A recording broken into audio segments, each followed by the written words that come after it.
네, 시청자 여러분 5시 정치배 시작하도록 하겠습니다. 어제 더불어민주당의 21대 첫 원내대표가 선출이 됐죠. 오늘은 제1야당인 미래통합당의 원내대표 경선이 있었습니다.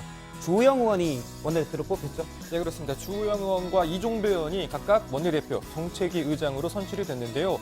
권영세 당선자와 비교해서 좀 표 차이가 컸습니다. 84명이 투표에 참여했는데 권영세 당선자가 25표를 얻었고요. 이 주호영 원내대표가 59표를 얻었습니다. 예. 혹시 김종인 비대위를 어떻게 하겠다라는 얘기도 있었습니까? 그동안 주호영 원내대표가 예. 이 김종인 비대위에 대해서 긍정적인 의견을 밝혀왔잖아요. 오늘도 비슷한 입장을 밝혔고 가까운 시일 내에 김종인 전 위원장과 만나겠다 이런 입장 밝혔습니다. 예. 코로나19 바이러스, 사실 우리나라가 세계적으로도 방역이 가장 완벽했다라고 볼 수 있었고 최근에 지역사회 감염 거의 없었습니다. 그런데 용인에 있던 확진자가 이태원의 여러 클럽을 들리게 됐는데요. 오늘 꽤 지역사회 확진자가 많이 나왔어요. 네, 좀 끝나가나 싶었는데 그렇지가 않습니다. 집단 감염이 발생했는데 용인시 확진자가 방문했던 이태원 클럽 관련 확진자가 총 A씨 포함 15명으로 늘었습니다. 현재 이 클럽을 같은 시간대에 방문했던 방문자 수를 다 합치면 한 1,500여 명 정도가 된다고 해서 지금 추가 확산이 굉장히 우려되는 상황입니다. 예, 코로나19 완전히 끝날 때까지 안심하긴 이른 것으로 보입니다. 5시 정치회의 자리에 앉아서 본격적으로 시작하겠습니다.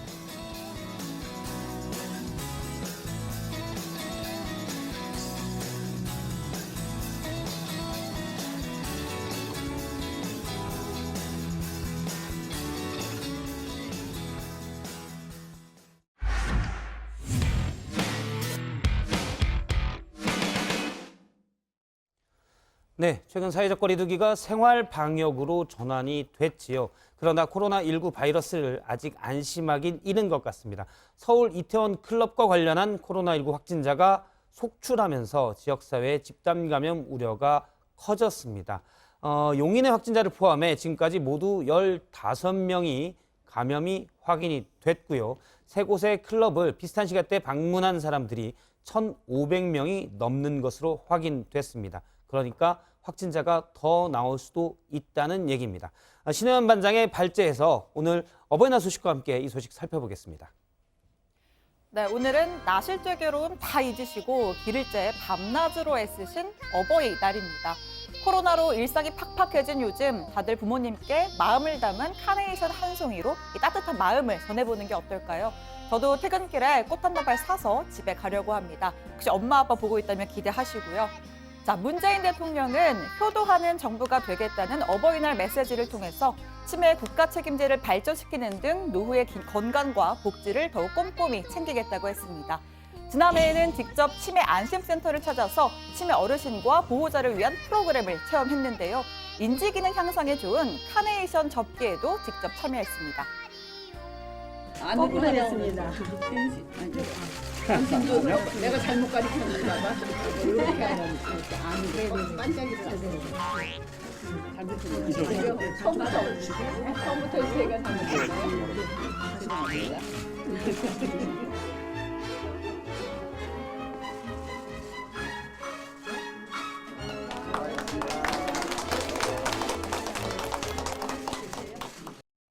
네, 문 대통령은 높아진 시민의식 또 국격에 대한 공도 어르신들께 돌렸습니다. K-방역으로 높아진 국가의 위상도 어느 날 갑자기 이뤄진 게 아닌 실력을 키워주신 어르신들 덕분이라며 존경과 감사의 큰 절을 올린다고 말했습니다.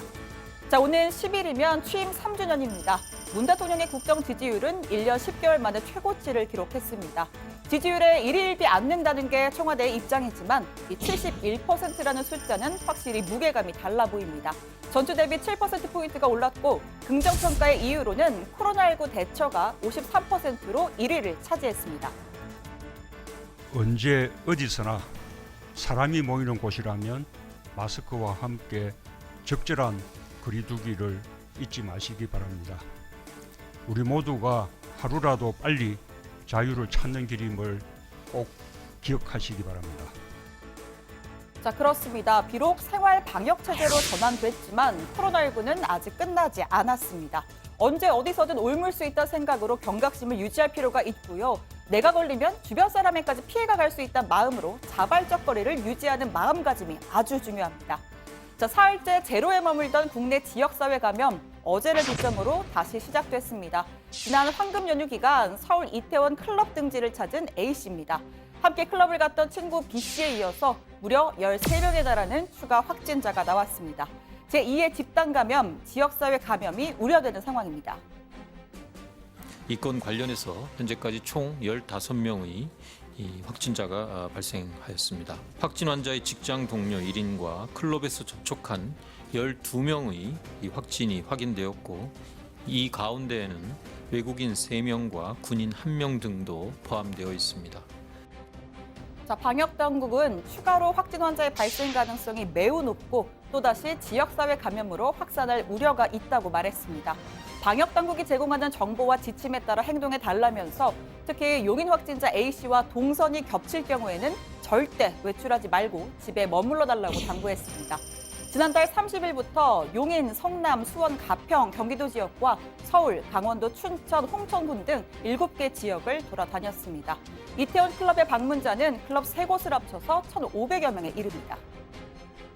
출입했던 그 업소들, 클럽들의 명단도 다 우리가 적어서 했기 때문에 스스로 이 업소에 출입했던 사람들은 자발적으로 검사를 받도록 이렇게 조치를 하고 있고요. 지금 저희가 파악하고 있는 숫자는 한 1,500명 가량이 되어지고 있고요. 어쨌든 서울시, 인천, 경기 그렇게 같이 한꺼번에 재난 문자 지금 발송했고 오늘 또 저희들이 좀 추진을 할 상황입니다.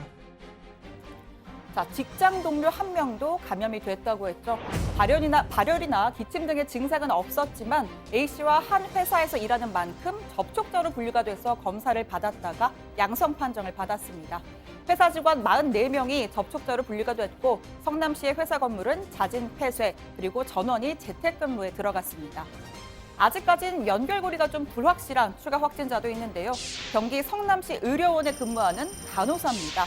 지난 6일부터 목 간지럼 증상이 있었는데 지난달 말까지 성남시 의료원 9층 격리병동에서 일을 했고 그리고 지난 6일부터는 3층 수술실에서 일을 했습니다. 자, 그 사이에는 연휴라서 일을 쉬었는데 이 기간 용인시의 A씨와 같은 시간대인 지난 2일 새벽 이태원 주점 몇 곳을 다녀왔다고 진술했습니다. 현재 보건당국은요, 용인 확진자가 들은 주점과 겹치는 곳이 있는지를 확인 중입니다. 자, 클럽발 집단 감염 현실화가 됐습니다. 이로 인한 지역사회 감염 확산 우려가 커지고 있습니다.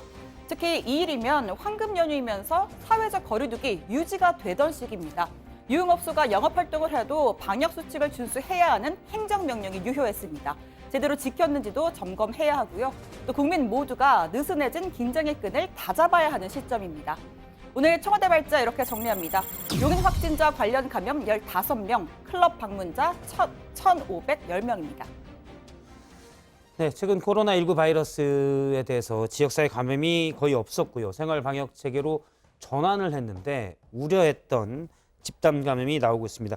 황금 연휴에 조심하자 뭐 이런 얘기가 있었는데 황금 연휴 기간 중에 클럽 방문이 있었고 접촉자가 좀 많이 있었네요. 네, 그러다 보니까 뭐 확산세가 좀 줄어들었다, 안정세로 접어들었다 싶었는데 좀 이런 일이 또 벌어진 건데요.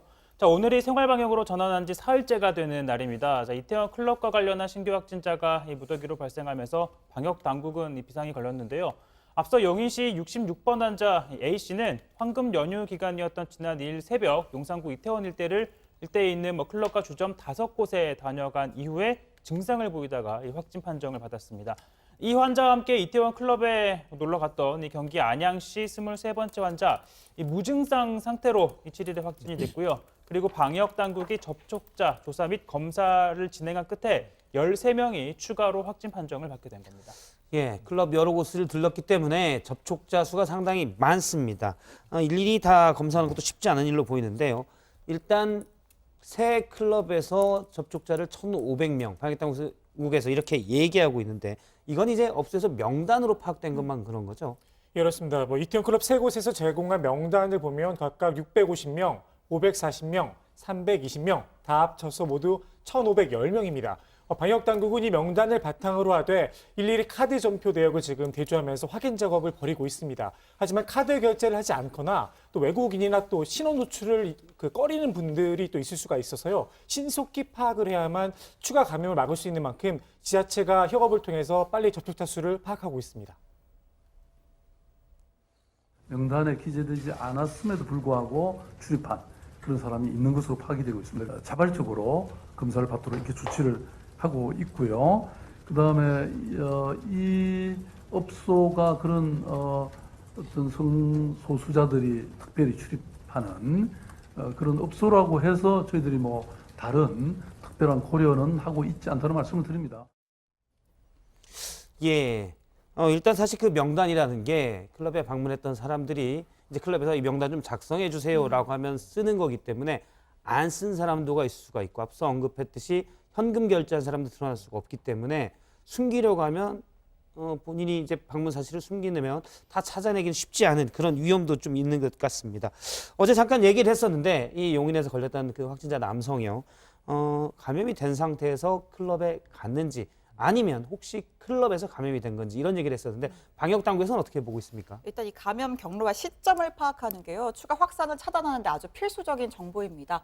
만약에 걸린 시점에서 클럽에 갔다면 접촉자 규모도 크게 달라질 수가 있고 조사 범위도 되게 넓고 또 막연해집니다. 밀접 접촉자들이 다 어디로 이동했는지를 알아야 하니까요. 그런데 안타깝게도 방역 당국은 걸린 상태에서 클럽을 방문했다는 데 무게를 싣고 있습니다. 정은경 본부장 이야기 들어보시죠. 용인시 사례를 촉발 환자라고 말씀드린 거는 15명의 확진자 중에서 이제 가장 발병이 빠르고 가장 처음 인지된 사례이고 또 어떤 시간적 선후관계를 봤을 때 용인시 사례가 가장 빠른 그런 환자라는 그런 의미고요. 이 환자를 또 추적 조사하다가 보면 이 환자를 감염시킨 감염원을 찾게 되면 그 환자가 이제 더 빠른 초발 환자가 될 수 있겠죠.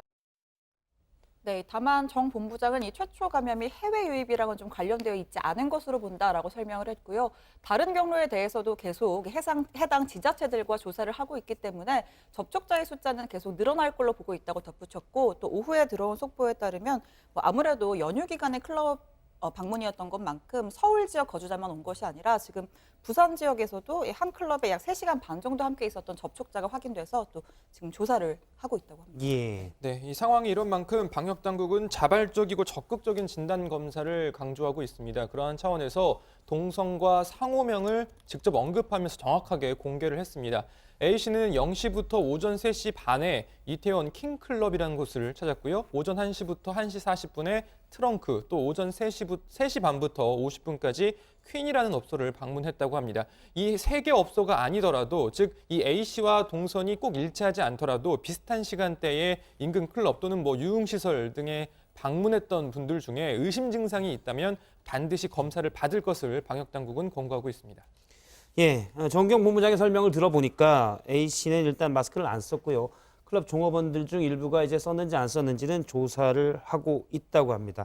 우리나라가 코로나19에서 방역을 성공적으로 해왔던 것은 국민 덕분에 이 높은 시민의식 덕분인데요.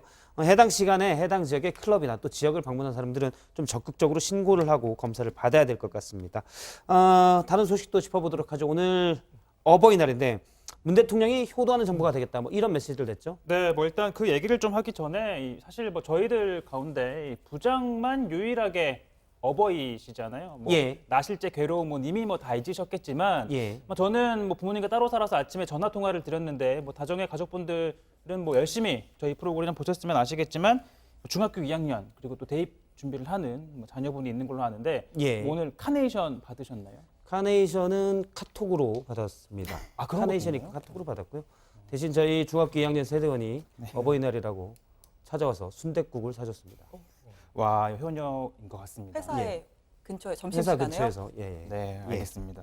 아무튼 오늘 관련해서 이 문재인 대통령의 외부 일정이 하나 있었습니다. 다음 주 등교 계약, 이제 오프라인 계약을 준비 중인 한 고등학교를 찾은 건데요. 서울 용산구에 있는 중경고등학교입니다.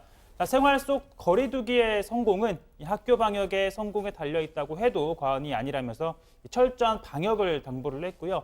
자, 이 발열 증상이 있으면 집에서 지낼 수 있게 해주고 학교와 방역 당국 간 협조를 통해 검사와 역학 추적에 나서달라라고 덧붙였습니다.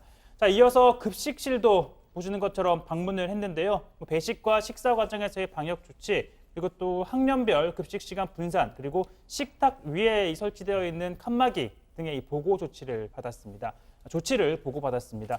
특히 이 수능과 대학 입시를 준비해야 하는 고3 학생들의 심리적 부담감에는 또 안타까움을 표하기도 했는데요. 어떤 얘기를 했는지 한번 들어보시죠.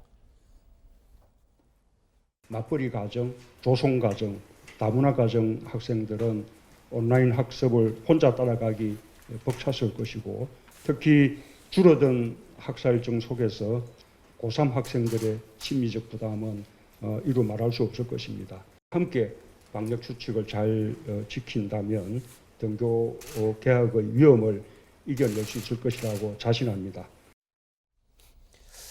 예, 오늘 장차관급 인사도 있었습니다. 짧게 정리를 좀 해볼까요?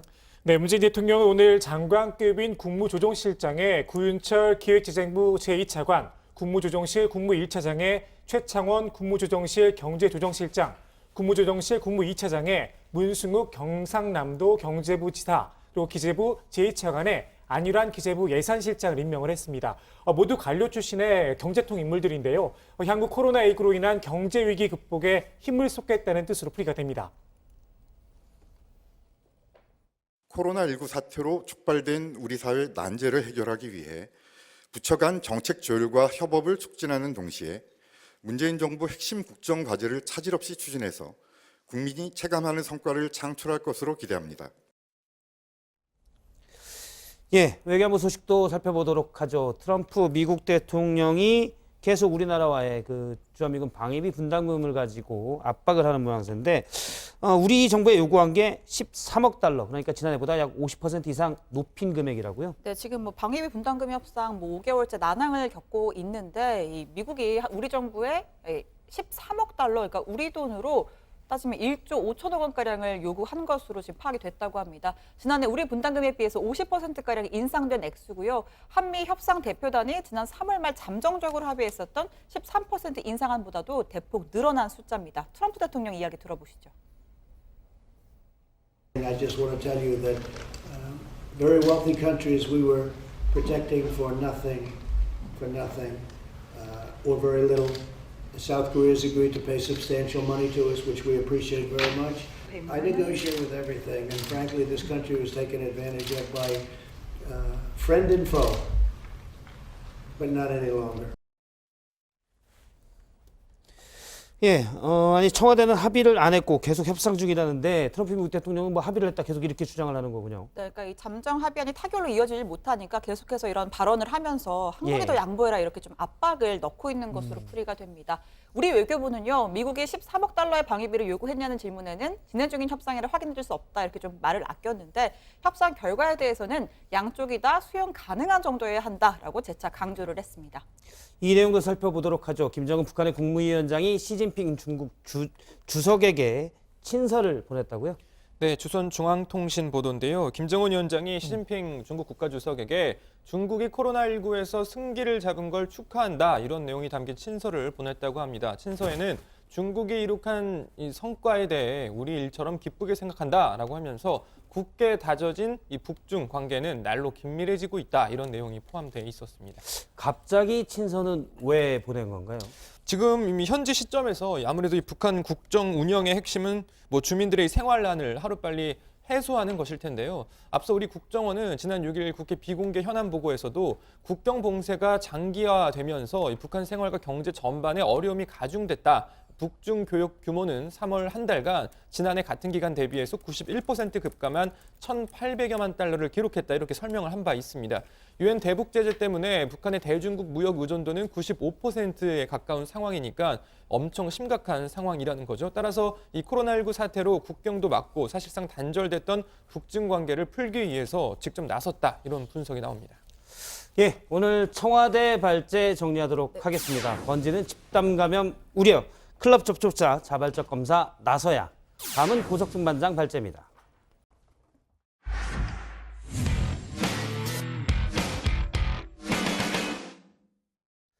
네, 21대 국회 첫 미래통합당의 원내대표 경선이 오늘 있었죠.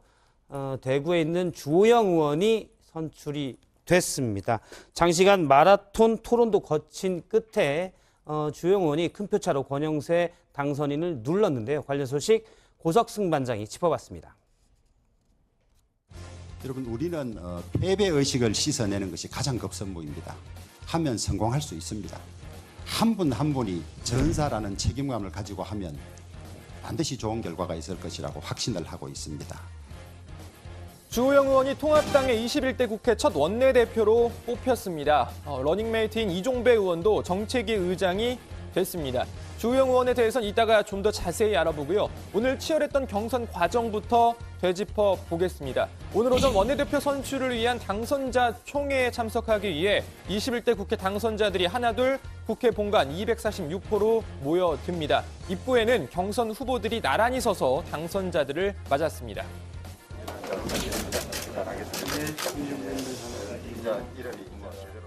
네, 21대 국회에 처음 이 국회에 입성하는 초선 당선자들은 아무래도 원내대표 경선도 처음이다 보니까 다소 낯설어하는 분위기였는데요. 후보들보다 더 경직돼 보이는 당선자들도 있었습니다. 자, 그런데 이미 원내대표까지 해본 다선 중진 의원은 달랐습니다. 몰라 치료한데. 찍어야 돼. 고민되네 진짜 이거. 5월도가 제일 고민되는데 이거. 불러.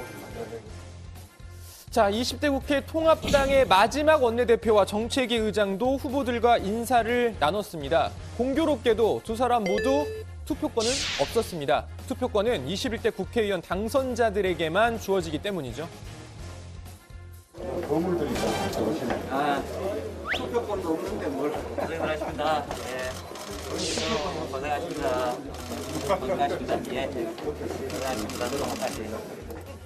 자, 심재철 전 원내대표와 김재원 전 정책위 의장은 오늘 후보들의 인사를 받으면서 5개월 전 자신들이 후보 자리에 섰던 그날이 떠오르지 않았을까요?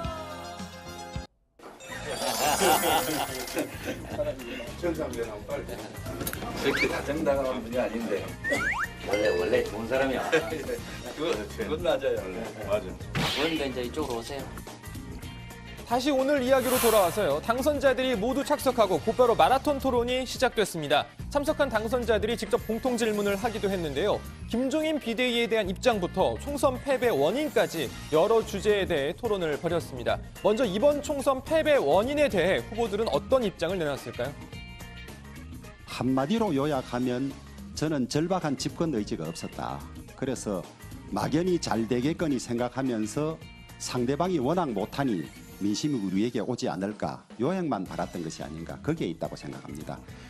집권 의지의 문제가 아니라 국민의 눈높이에 전혀 맞추지 못했던 부분이, 우리 당이 전혀 국민의 눈높이를 외면했던 부분이 기본적인 원인이라고 생각을 합니다. 그리고 우리 당의 모습하면 떠오르는 거가 강경투쟁, 장외투쟁, 그거밖에 떠오르는 게 없었습니다. 자, 그리고 이번 원내대표 경선의 핵심 이슈였죠. 김종인 비대위에 대한 두 사람의 입장도 잠깐 들어보죠. 저는 조기 전대는 바람직하지 않다고 봤고, 조기 전대가 바람직하지 않다면 또 9월에는 정기국회에 들어가기 때문에 혁신형 비대위로서 어느 정도 기간을 가지고 하는 것이 맞다. 우리 총의를 하루빨리 모아서 이런 불확실한 부분을 해소하고 김종인 대표 체제로 계속해서 갈지, 뭐 임기 연장을 시켜서라도 수락을 끌어낼지, 아니면은 제3의 옵션으로 가져갈지 보죠. 자, 두 사람의 입장이 크게 다르진 않았던 것 같네요. 토론 종료 후 투표가 시작되고 결과는 앞서 보신 대로 주호영 의원과 이종배 의원이 각각 원내대표, 정책위 의장으로 선출이 됐습니다. 84표 중 주호영, 이종배 의원은 59표를 받았고요. 권영세, 조혜진 국회의원 당선자는 25표를 얻었습니다. 자, 주호영 신임 원내대표는 판사 출신입니다. 2004년 17대 총선에서 국회에 처음 들어온 이래 이번 총선까지 내리 5번을 이겼습니다. 이명박 정부에선 정무 역할을 주로 맡은 특임 장관을 지내기도 했습니다. 자, 이후 박근혜 전 대통령 탄핵 과정에서 바른정당 창당에 참여했지만 2017년 11월 다시 자유한국당으로 복당했습니다. 주요 당직을 맡은 건 이번이 3번째입니다. 2014년 이한구 전 의원과 러닝메이트로 출마해 새누리당 정책위 의장을 했었고요. 바른정당에서는 원내대표를 한 바 있습니다. 새누리당 시절 당대표에 도전한 적도 있었는데요. 저는 4번 타자 단일 혁신 후보 주호영입니다. 정권 재창출에 앞장서겠습니다, 여러분. 이제 9회 말 선택의 시기입니다. 4번 타자 혁신 단일 후보 저 주호영이 책임지겠습니다, 여러분. 자, 들으신 것처럼 자신이 4번 타자임을 여러 차례 강조했는데요. 말로만 강조했던 게 아니었습니다. 보시는 것처럼 자, 이제 나올 텐데요. 자, 4번 등장도 4번 타자 복장으로 등장을 했었습니다. 다른 후보들의 관심을 한몸에 받으면서 등장을 했는데 자, 마지막에는 뭐 방망이를 휘두르는 모습도 보여줬습니다. 자, 하지만 이 결과는 좋지 않았는데요. 밀짚 모자를 쓰고 나온 이정현 의원에게 밀려서 패배했었죠. 자, 주호영 신임 원내대표 그리고 자, 이종배 신임 정책위 의장 이야기는 들어가서 더 해보겠습니다. 우선 오늘 발제 이렇게 정리합니다. 통합당 신임 원내대표 주호영 선출, 첫 과제는 김종인 비대위. 네, 주호영 의원이 미래통합당의 첫 원내대표, 21대 국회에서 원내대표로 선출이 됐습니다. 사실 주호영 의원이 이번 총선에서도 그렇고요. 지역구에서 공천을 받는데 몇 번 위기가 있었죠.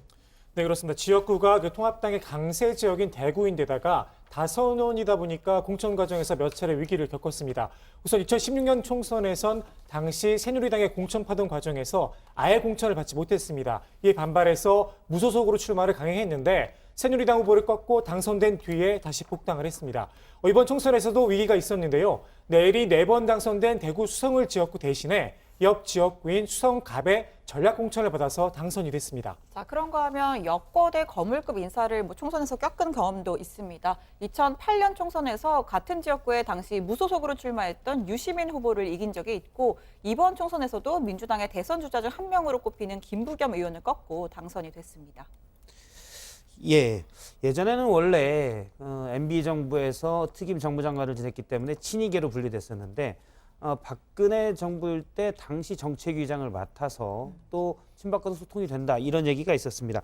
합리적인 스타일이다라는 얘기도 있지만 관련 발언들 때문에 논란도 좀 있었잖아요. 네, 당장 세월호 교통사고 발언 논란이 됐습니다. 방금 부장이 말씀하셨던 바로 그 시기, 그러니까 2014년에 세월호 참사 당시에 새누리당의 정책위의장을 맡고 있었는데 이 당시에 주 의원이 손해배상의 관점에서 보면 세월호 사고는 기본적으로 교통사고라는 발언을 해서 논란이 크게 일었습니다. 오늘 원내대표 경선 토론에서도 다시 거론이 됐는데요. 잠깐 그 장면 보고 가시죠.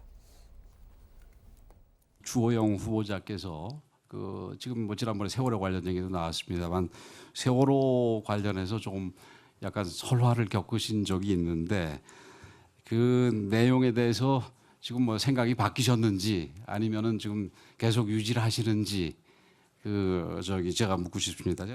저는 지금도 소신에 전혀 변함이 없고요. 있을 수 없는 처참한 사고이고 두 번 다시 있어서는 안 되지만은 손해배상에 들어가서는 교통사고 배상 법리를 벗어날 수가 없다. 그게 제 말의 정확한 워딩입니다. 우리나라 사법체계에서 재판에서 손해배상 법리는 그대로 다 지켜졌습니다. 차명진 후보도 아마 비슷한 얘기를 할 겁니다. 본인이 얘기하는 걸 다 들어보면 괜찮다, 괜찮은 거고 억울하다 이런 얘기를 할 수도 있을 텐데 문제는 그 내용 중에 일부라도 우리 사회적인 공감과 떨어지는 말이 있었느냐 없었느냐가 매우 중요하기 때문에.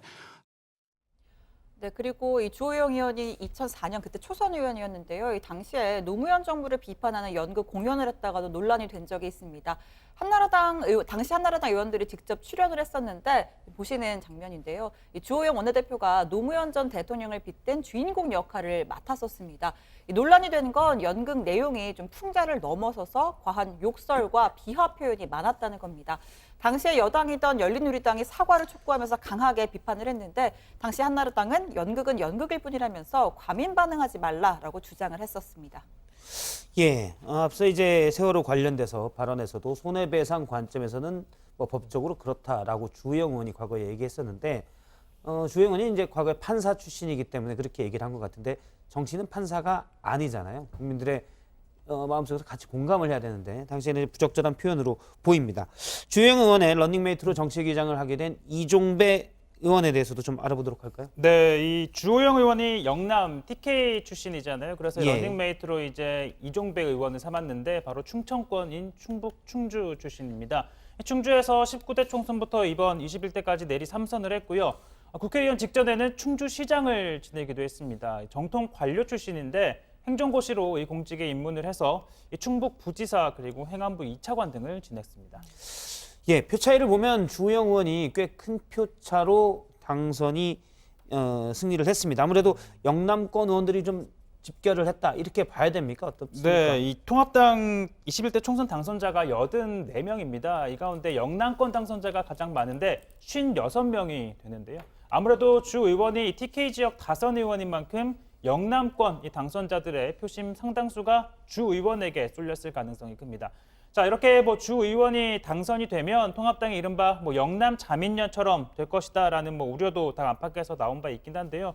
자, 이와 관련해 주호영 의원은 어려울 때마다 우리 당을 압도적으로 지지해준 영남 지지자들에게 이 영남당이 된다라는 말을 하는 것 자체가 우리를 가두는 자해적, 자학적 발언이다라고 지적을 하기도 했습니다. 네, 일각에서는 이 권영세 국회의원 당선자와 조혜진 당선자의 공백기를 패배 원인으로 꼽고 있기도 합니다. 공교롭게도 주호영 의원과 이종배 의원은 각각 내리 5선, 3선을 이번 21대 국회에서 하게 되면서 국회 내 인맥을 나름 풍부하게 쌓은 데 반해 권영세, 조혜진 국회의원 당선자는 두 사람 모두 오랜만에 국회에 복귀한 터라 아직은 이 당선자들과 폭넓게 교류할 시간이 부족했던 것 아니냐 이런 겁니다. 출마 선언이 늦어지면서 선거 운동 기간이 짧기도 했고요. 자, 또 공백기 때문에 현안 파악이 상대적으로 어려울 수 있다 이런 우려도 표심에 작용했을 가능성이 있습니다. 예, 이런 부분도 좀 생각해 볼 수 있을 것 같아요. 예를 들어 조혜진 당선자의 경우 유승민 의원이 원내대표일 때 원내 수석을 해서 대표적인 유승민계로 꼽히는 의원인데 사실 지금 얻은 권영세, 조혜진 이 조가 얻은 표를 보면 그렇게 많지가 않아요. 당내에서 이제 그런 세력에 대한 분석도 좀 가능할 것 같고요. 물론 이제 바른정당의 주호영 당선자도 주호영 의원도 같이 있었기 때문에 좀 표가 나눠지는 그런 효과도 있었을 것으로 보입니다.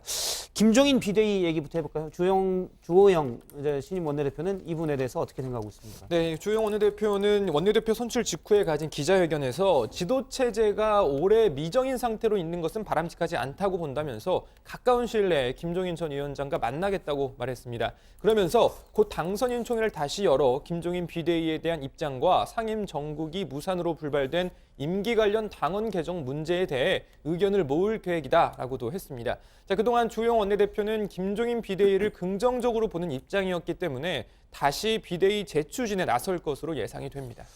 미래통합당의 위성정당인 미래한국당과의 통합 얘기도 관심입니다. 원래 이제 원유철 미래한국당 대표는 계속해서 한 얘기가 미래통합당의 지도부가 좀 정해져야, 그러니까 원내대표가 좀 정해져야 우리가 통합을 어떻게 할 건지 이런 것들을 논의할 수 있다 이렇게 얘기를 했었거든요. 지금 또 미래한국당과 안철수 대표가 있는 국민의당과 교섭단체를 같이 꾸린다 이런 얘기도 나왔었는데 일단 미래한국당과의 통합은 어떻게 얘기되고 있습니까? 네, 그 기자회견에서 관련 언급도 있었는데요. 주호영 원내대표는 미래한국당과의 통합과 관련해서 가급적 빠르면 좋겠다. 한국당 지도부와 협의하겠다 이렇게 말을 했습니다. 말씀하신 대로 일각에서 안철수 대표의 국민의당과 미래한국당의 통합 가능성을 거론하고 있는데요. 안철수 대표 역시 정책 관철을 위해선 정책의 동의는 어떤 정당과도 연대할 수 있다 이렇게 밝힌 바가 있습니다. 그런데 통합당 내부에선 주호영 원내대표 말대로 서둘러 한국당과 합당해야 한다는 목소리가 많기 때문에 한국당과 국민의당의 연대 가능성은 아직까지는 크지 않아 보입니다. 예, 이 소식도 하나 잠깐 속보로 짚어볼까요? 앞서 이제 용인의 확진자가 이태원의 여러 클럽을 다니면서 접촉자가 1,500명이 넘는다 이런 얘기를 했었는데요. 이 클럽 등 유흥시설을 대상으로 정부가 행정명령을 내리기로 했다고요? 네, 오늘 지금 집단 감염이 나오니까 중대본에서 긴급 회의를 열었습니다. 그 결과인데요. 중대본에 따르면 전국의 클럽, 유흥주점, 감성주점, 콜라텍 등의 유흥시설에 운영 자제를 권고하는 행정명령을 오늘 저녁 8시부터 바로 발동을 하고 한 달 동안 시행을 하겠다고 밝혔습니다. 다만 현재 시행 중인 다른 영역에 대한 생활 속 거리두기는 유지가 된다고 덧붙였고요. 자, 그리고 조금 전에 들어온 또 속보인데 용인 확진자 A씨와 같은 시간 같은 이태원 클럽을 갔다가 감염이 된 인천 거주 20대 남성이 한 명 있습니다. 오늘 그 13명에 포함이 된 확진자인데 지금 인천시에 따르면 이 인천시 거주 남성의 누나도 확진 판정을 추가로 받았다고 합니다. 지금 클럽발 집단 감염이 가족 간 감염으로도 좀 번진 상황으로 보입니다. 예, 오늘 야당 기사는 이렇게 정하도록 하겠습니다. 통합당 신임 원내대표 주호영 선출, 첫 과제는 김종인 비대위. 다음은 최정엽 반장 발제입니다.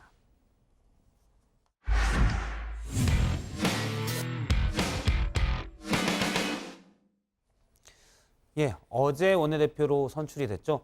더불어민주당의 김태년 원내대표가 오늘부터 공식 일정에 돌입을 했습니다. 취임 일성으로 일하는 국회를 만들겠다 이렇게 얘기를 했는데요.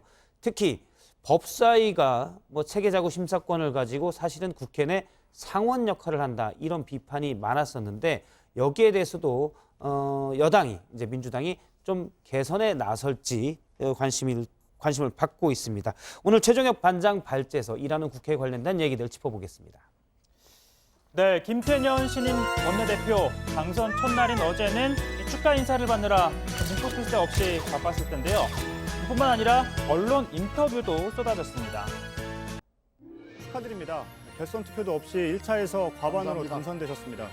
오늘 선거 결과를 예상하셨는지 또 어떻게 받아들이시는지 궁금합니다. 예, 기대는 했습니다만은 이렇게 1차에 끝날 줄은 몰랐습니다. 자, 기대는 했지만 예상은 못했다. 겸손한 반응이었는데요.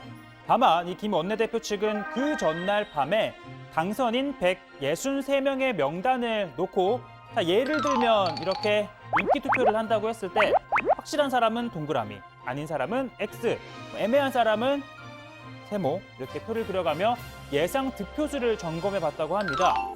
자, 승기가 확실해 보였고 오히려 이 결과는 기대했던 것보다 3표가 덜 나왔다는 얘기도 있습니다. 자, 아무튼 공식적으로 취임 첫날인 오늘 바쁜 하루를 보냈는데요.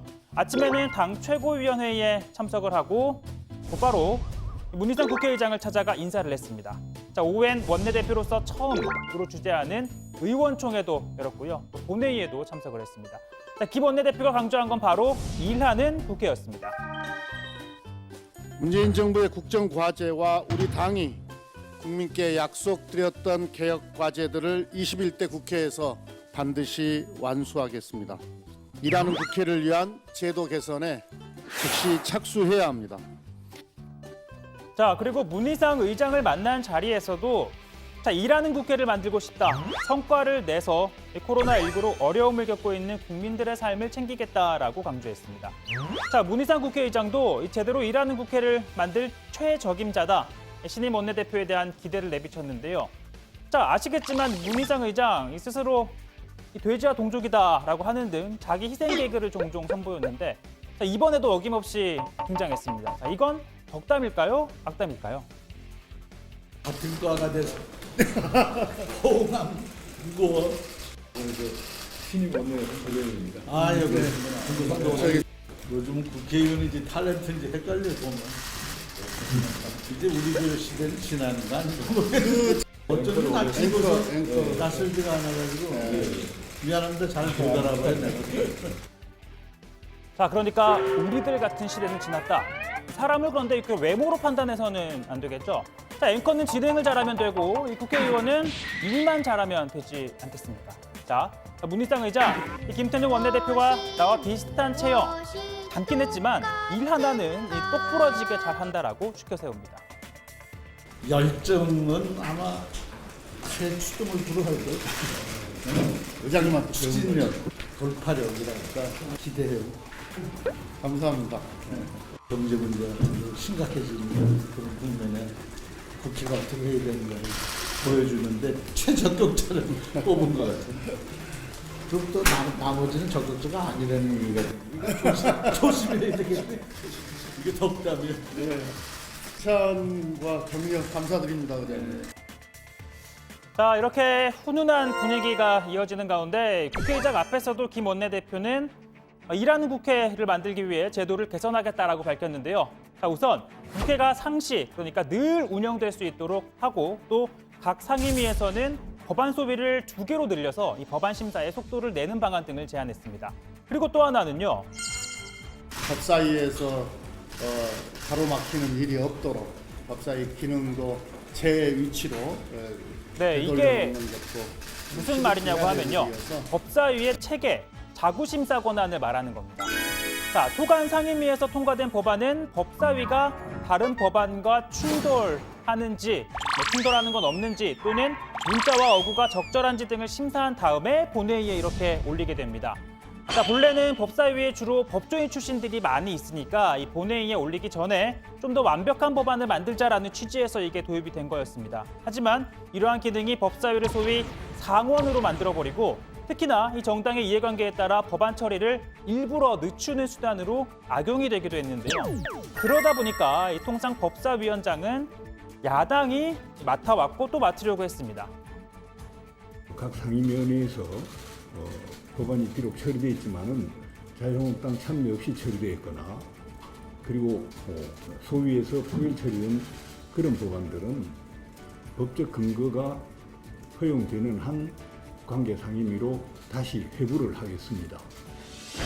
근데 자꾸 대통령께서는 이 법이 뭐 투자 이렇게 한다 그러는데 투자하고 싶은 마음이 있으면 그 손자의 사회에 하면 돼요. 현재에 있는 그 법으로 할 수 있거든요. 할 수 있는데 굳이 법을 고쳐달라는 거는 그 돈 받고 법을 팔아먹는 거나 똑같은 거거든요. 자, 김태년 원내대표가 바로 이러한 심사 기능을 없애겠다라는 취지의 얘기를 한 겁니다. 하지만 통합당 과연 뭐 이걸 동의를 할까요? 신임 원내대표로 당선된 주호영 의원.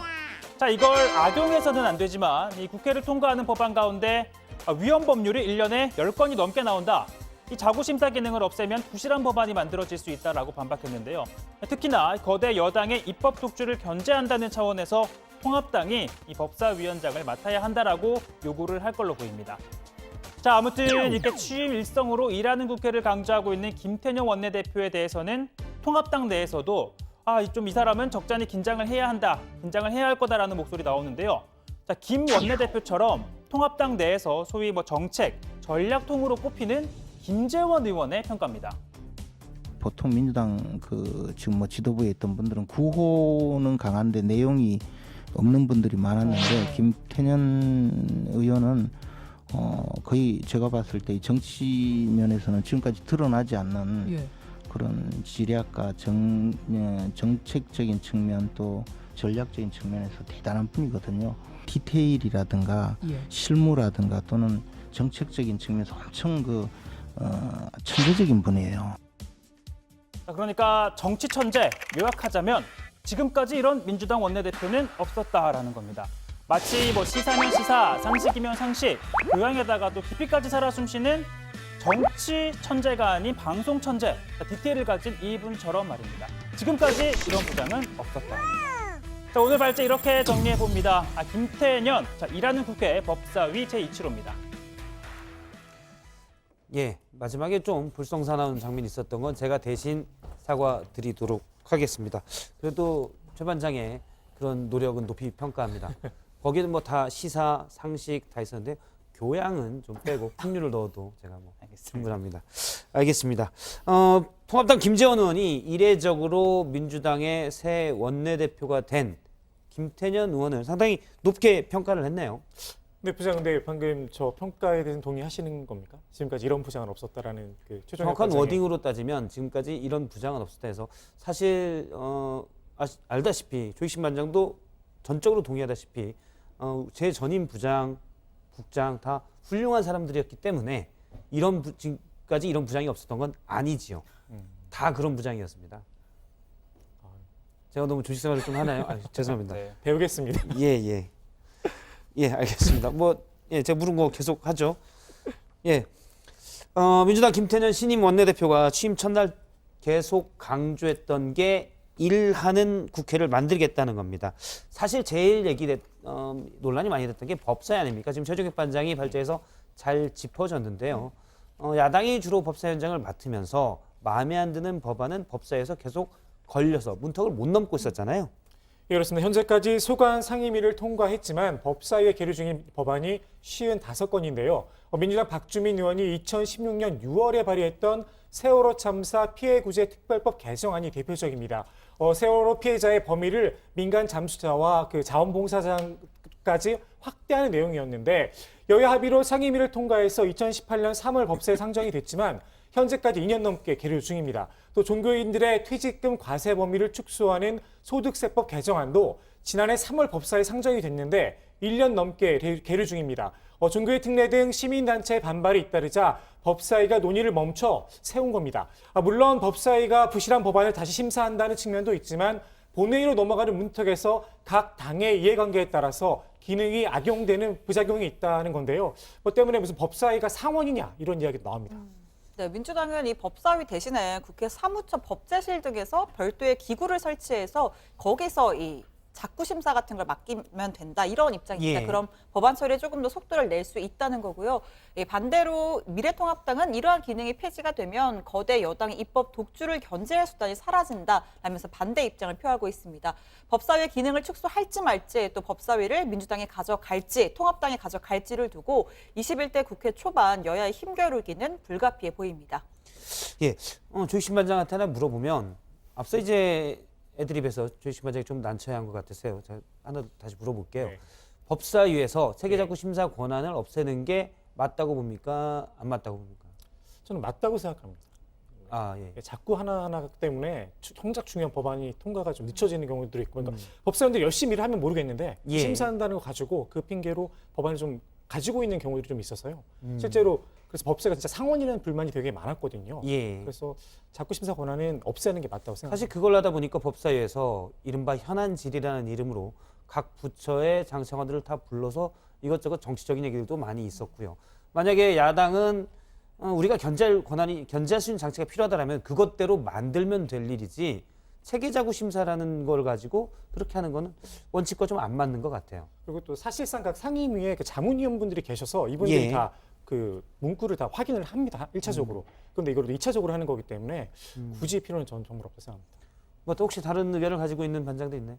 사실 뭐 이렇게 여당이 추진을 하겠다라는 입장을 가지고 있긴 하지만 사실 예. 이게 뭐 여당이 일방적으로 할 수 있는 건 아니잖아요. 국회법이다 보니까 어쨌든 뭐 여당이 통과는 시킬 수 있겠지만 무리를 해서라도 하지만 뭐 야당의 좀 합의 혹은 뭐 논의자 과정 자체가 필요할 것으로 보이는데 예. 오늘 당선된 주호영 신임 뭐 통합당 원내대표 같은 경우에는 좀 부정적이긴 합니다. 사실 이게 뭐 여대 야소 더구나도 여당이 압도적으로 커진 상황에서 좀 추진하는 상황이다 보니까 예. 야당 입장에서는 여당의 소위 말하는 정부 여당의 입법 독주가 좀 우려를 할 수 있는 상황이잖아요. 그런 측면에서 소위 이제 야당 입장에서는 견제할 수 있는 장치라고 보여진 그 부분이 뭐 여당이 직접 나서서 없애자고 하면 사실 좀 야당 입장에서는 받아들이기는 쉽지 않은. 하지만 원래 그게 목적이 체계자구 심사라면 체계자구 심사를 할 일이고 만약에 견제할 수 있는 장치가 필요하면 그건 별도로 논의를 해서 만드는 게 어떨까라는 생각도 좀 해봅니다. 혹시 그 지금 일하는 국회를 만들자 민주당에서 계속 힘을 쏟고 있는데 이번 법사위 문제 말고 다른 부분도 좀 있지요? 네, 현재 최대 330일이 걸리는 패스트트랙 심사 기한을 90일로 줄이고요. 또 매월 임시국회를 의무적으로 개최하도록 하고 또 이 상임위원회와 법안심사소위원회도 매달 4번 이상 개최하는 내용 등이 담겨 있습니다. 또 회의에 출석하지 않는 의원에 대해서는 수당도 지급하지 않도록 하는 내용이 포함되어 있습니다. 지금 보면 야당이 반대할 가능성이 있는 지금 이 부분들도 군데군데 좀 있는데요. 이 김태년 원내대표는 일하는 국회를 만들기 위해서는 이러한 법안을 처리해야 한다 이렇게 요구했습니다. 욕심 같아서는 의장님 임기 안에 그 법을 처리를 해서 21대는 어떤 새로운 일할 수 있는 새로운 제도 하에서 21대가 개원을 했으면 좋겠다 하는 소망을 갖고 있습니다. 적극적으로 말씀을 드려볼 생각입니다. 네. 하실 수 있는 시간이 15일 한이에요. 새로 뽑으시는 분하고 상의를 해서 아주 화끈한 결단을 한번 내려보세요. 이게 시작이 끝이에요, 원래가. 시작이 반인 거예요. 저는 화끈한데 야당도 좀 화끈했으면 좋겠습니다. 화끈하기도 하고 치밀하기도 해요. 일하는 그 일머리를 잘하는 분이에요. 네, 또 여기에다가 민주당은 예결위원장 등 주요 상임위원장도 여당 몫으로 하겠다 이런 입장입니다. 아무래도 이 3차 추경 처리 등을 염두에 둔 것으로 풀이가 됩니다. 이 법사위원장 또한 아까 저희가 지금 이야기 나눴던 체계자구 심사 권한이 만약 폐지가 되지 않는다면 원활한 법안 심사를 위해 여당이 가져와야 한다는 의견도 내부적으로 상당한 것으로 보입니다. 예, 지금 일하는 국회를 위한 법 방안 중에 뭐 상임이나 특위 이런 회의에 참석하지 않으면 수당을 깎는다. 이 부분은 우리가 이런 데 민감해서 그런지 몰라도 상당히 강력할 수 있지 않을까 이런 생각도 좀 드네요. 사실 그런 측면은 예. 국민들이 봤을 때는 상당히 많은 지지를 보낼 것 같거든요. 왜냐하면 예. 사실 일반 직장인들만 해도 뭐 일을 하지 않는데 돈을 준다, 혹은 뭐 회의를 하지 않았는데 회의 수당을 준다? 예. 그럼 사실 좀 납득이 안 되는 부분이긴 하잖아요. 그렇습니다. 근데 국회의원들도 뭐 월급을 받고 국민들의 세금을 받고 일을 한다는 입장에서는 국민들을 위한 회의에 참석을 하지 않는데 예. 과연 그 수당을 주는 게 맞냐라는 데는 공감대, 사회적인 공감대 자체는 형성이 될 걸로 보입니다. 예, 이런 부분으로 좀 이루어져야 되지 않을까라는 생각이 들고요. 그리고 가장 중요한 건 그 수당의 기반은 우리들이 다 내는 세금 아닙니까? 예, 그렇기 때문에 꼭 필요한 것으로 보입니다. 여야의 21대 첫 원내대표가 다 결정이 됐기 때문에 아마 빨리 이러면 뭐 주말 사이라도 만나지 않을까라는 생각이 듭니다. 오늘이 그리고 개헌 발의 조건을 좀 더 넓히는 원포인트 개헌안을 논의하자 이런 얘기가 있었잖아요. 본회의가 예정돼 있었는데 어떻게 진행이 됐습니까? 네, 그게 이제 내용 자체는 국민 100만 명 이상이 동의를 하면 개헌안을 발의할 수 있도록 하는 헌법 개정안이었는데요. 예. 누차 전해드렸지만 헌법 절차에 따라 제출 60일 이내에 본회의를 열고 이걸 표결에 붙여야 합니다. 자, 이 때문에 민주당은 오늘 본회의를 열고 통합당이 좀 들어와라, 참여를 하라라고 촉구를 했는데 통합당은 이 여야 합의되지 않은 회의에는 참석하지 않겠다고 거부를 했고요. 결국 조금 전에 이 문희상 국회의장이 직권으로 본회의를 열었습니다. 그런데 이 개헌안이 의결을 하려면 제적 의원 3분의 2가 필요한데요. 그러니까 194명의 의결 종족수가 필요합니다. 그런데 오늘 본회의에는 민주당과 정의당 등 118명이 참석을 했고요. 그러다 보니까 의결 종족수 자체가 이제 충족을 못했기 때문에 아예 이 투표가 성립되지 않는 투표 불성립이 됐고 예. 제출된 개헌안은 자동으로 폐기가 됐군요. 알겠습니다. 일단 뭐 의사 표시를 반대하는 쪽에서 한 것으로 해석이 되고요. 오늘 본회의에서는 오늘 본회의 외에도 원래 이제 4월 임시국회 회기가 오는 15일까지잖아요. 추가로 본회의를 열어서 필요한 법안들을 처리하자 이런 의견도 있죠. 네, 민주당 김태년 원내대표 20대 국회가 유종의 미를 거두기 위해서 여야가 머리를 맞대야 한다라고 강조했습니다. 그러면서 과거사법과 4.3 특별법, 또 N번방 재발 방지법, 후속 법안 등을 언급을 했는데요. 뿐만 아니라 온종일 돌봄 지원 체계 지원 방안, 공공의대 설립 방안 등 이 코로나 관련 법안들, 또 세무사법 등 헌법 불합치 법안도 20대 국회에 부여된 숙제다라고 얘기를 했습니다. 그러면서 형제 복지원 사건과 관련한 과거사법도 이른 시일 내에 처리하기로 한 여야의 합의가 지켜져야 한다고 강조했습니다. 들어보시죠. 어제 모처럼 국회에서 여야의 협치가 빛나는 순간이 있었습니다. 20대 국회 내 과거사법 처리를 여야가 합의해서 형제복지원 피해자께서 3일 만에 고공농성을 푸셨습니다.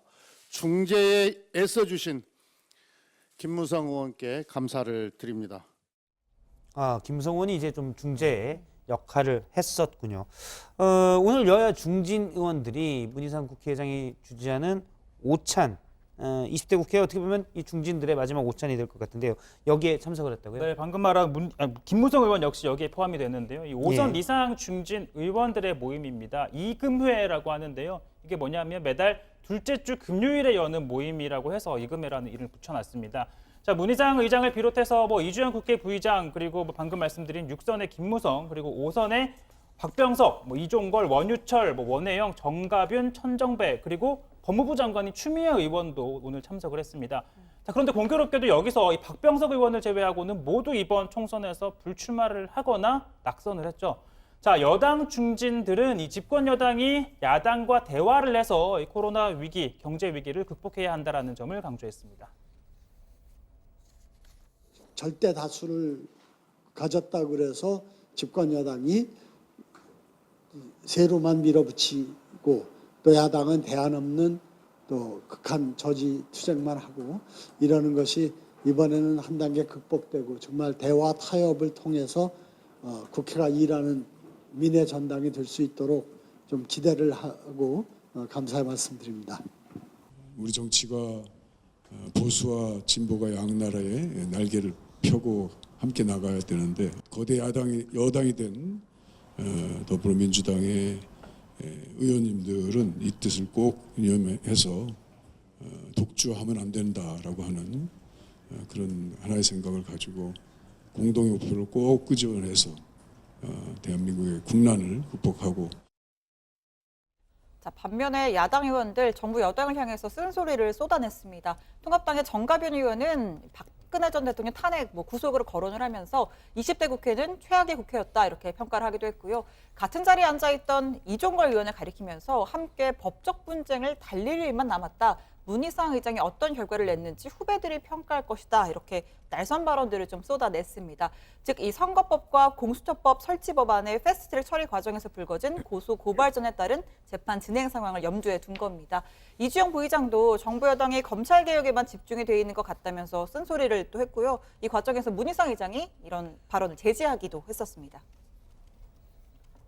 문 대통령이 개입되어 있다고 보여지는 울산시장 선거 공작 사건 등 문 대통령의 권력이 시퍼렇게 살아있는 동안 추상같이 수사하고 처단될 수 있는 그런 공수처가 되어야 검찰개혁은 비로소 성공할 수 있는 것이고 문 대통령의 진정성 있는 업적으로 남을 수 있을 것입니다. 예, 끝으로 조국 전 장관 소식을 잠깐 보도록 하죠. 오늘 재판이 있었는데요. 유재수 감찰 무마 의혹 혐의에 대한 재판이 있었죠. 여기에 출석을 한 거죠.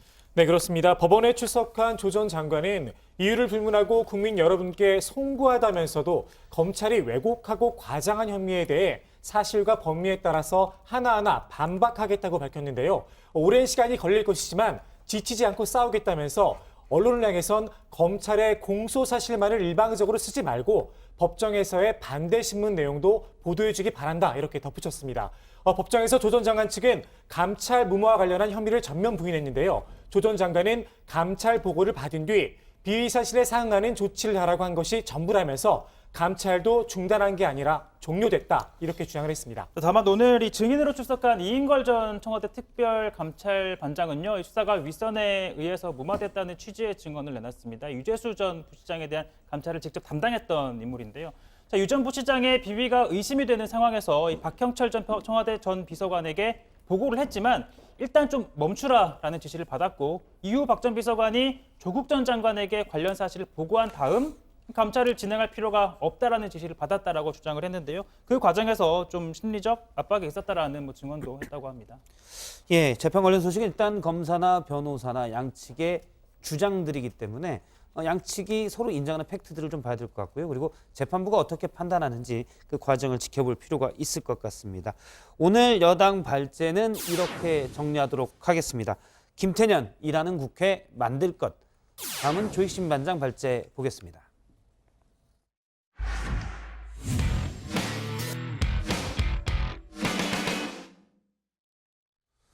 예, 순국 선열들을 모셔놓은 대한민국의 상징적인 곳 바로 현충원이죠. 그런데 대전 현충원의 현판을 전두환 씨가 자필로 쓴 글씨로 돼 있습니다. 국가보훈처가 이 현충원의 현판을 바꿔서 달기로 했습니다. 관련 소식을 조익신 반장이 짚어봤습니다.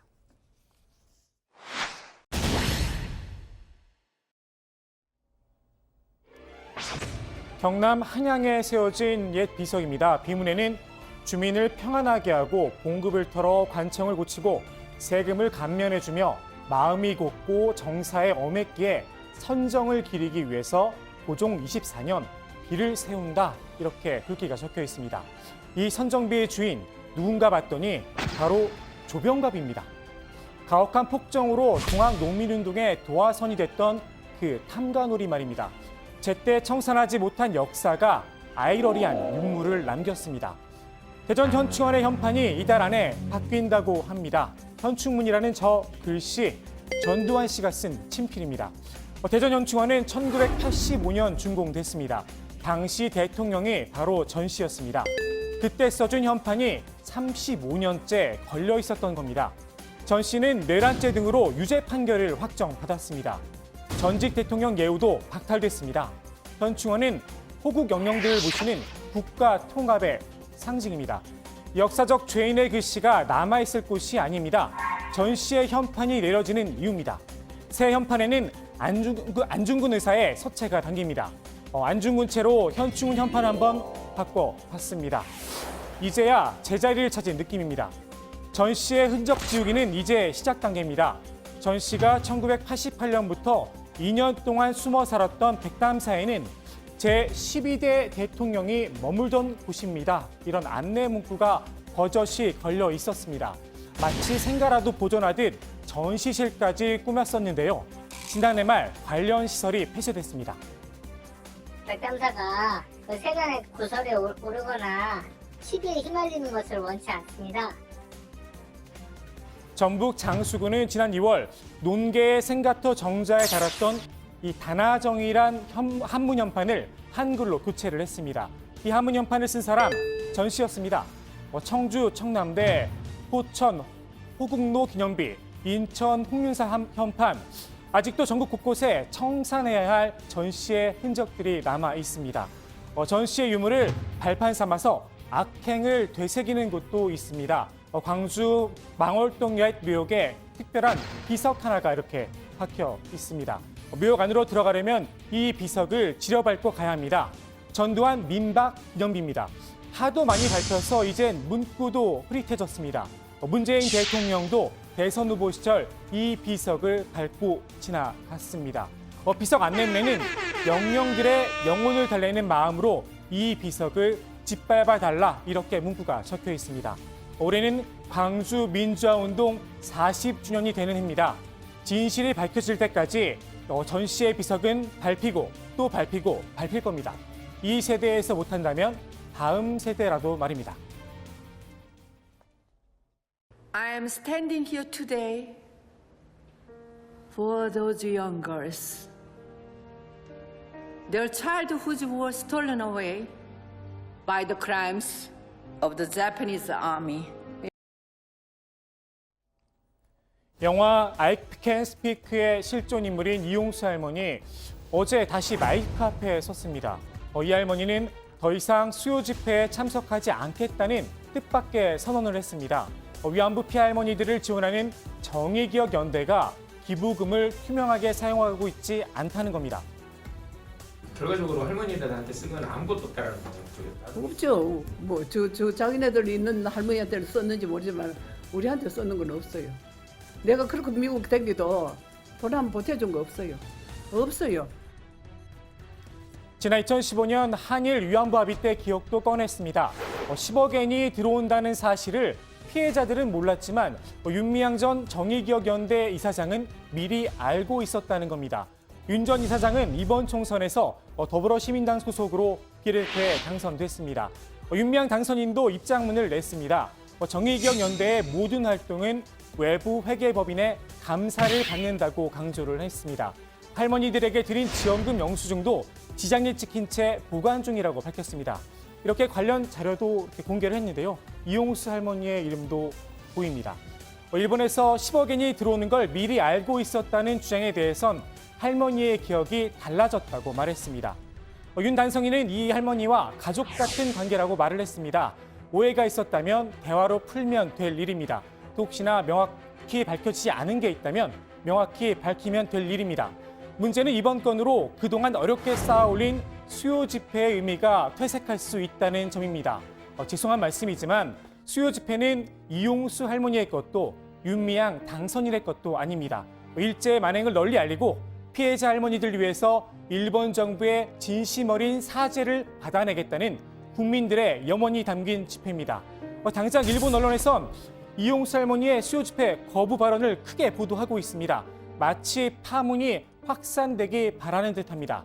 역시나 하는 짓이 일본스럽습니다. 제가 준비한 소식은 여기까지입니다. 오늘 국회 발제 이렇게 정리합니다. 대전형충원 전두환 현판 철거, 역사 바로 세우기. 예, 전두환 씨가 쓴 현판, 현충원의 현판이 내려졌다고 하는데요. 당연한 일인 것 같습니다. 이미 대법원 확정 판결로 국가 반란, 내란 수괴 이런 혐의로 다 확정이 됐는데요.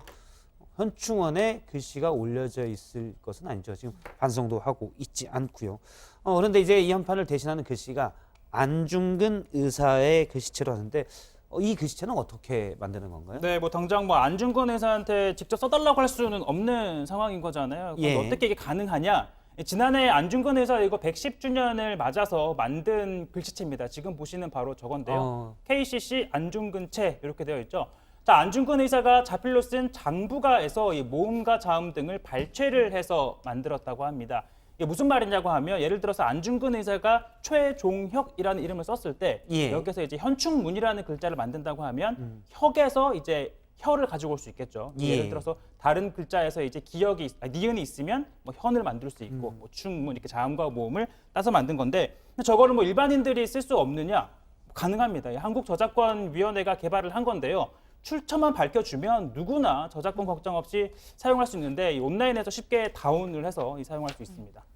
예, 앞서 이제 글씨체를 보면 저도 뭐 예전 글씨들을 많이 봤었는데 상당히 눈에 잘 쉽게 편하게 보이면서도 힘이 느껴지는 글씨체로 보입니다. 아까 이제 전두환 그 민박기념비 얘기를 했었는데요. 주요 정치인들이 이제 망월동 묘역에 가면 거기에 밑에 깔려 있는 이 비석을 한 번씩 밟곤 했죠. 네, 그렇습니다. 이낙연 전 총리도 지난 2018년 망월동 묘역을 찾아가는 길에 저 비석을 밟고 이렇게 지나갔습니다. 지금 사진에 나오고 있는데요. 예. 자, 이걸 밟지 않고 지나가는 게 되레 이상하게 보일 수도 있는데 미래통합당 김무성 의원이 그랬습니다. 지난 2016년 당시에 민생 투어 중이던 이 김무성 의원이 망월동 묘역에 들어갔는데 지금 나오고 있는 모습인데요. 자, 보시는 것처럼 이 비석을 밟지 않고 비껴갔습니다. 예. 자, 민생당 정동영 의원은 밟지 말아달라고 해서 못 밟은 경우입니다. 전두환 비석이 너무 많이 밟혀서 손상이 좀 심하다고 하는데요. 역사적 가치를 위해 보존 차원에서 밟지 말아달라는 해설사의 요청이 있었다고 합니다. 아, 너무 많이 밟혀서 달아 없어지니까 후세 사람들이 또 밟기 위해서 당분간은 좀 밟지 말아달라 뭐 이런 맥락이겠군요. 예, 5.18 그런데 자유공원에 또 새 비석이 하나 생겼다고요? 네, 그렇습니다. 10일 공수여단이 1983년 전남 담양으로 부대를 옮겼는데요. 당시 전두환 씨가 부대 준공 기념으로 준 기념석입니다.